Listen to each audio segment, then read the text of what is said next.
गुरुपादुकावन्दनम् ऐङ्कार ह्रीङ्कार रहस्ययुक्त श्रीकार गूढार्थ महाविभूत्या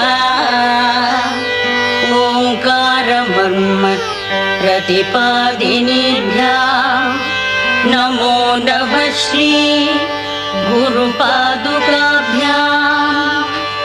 गुरुर्ब्रह्मा गुरुर्विष्णुः गुरुर्देवो महेश्वरः गुरु साक्षात् परब्रह्म तस्मै श्री गुरवे नमः।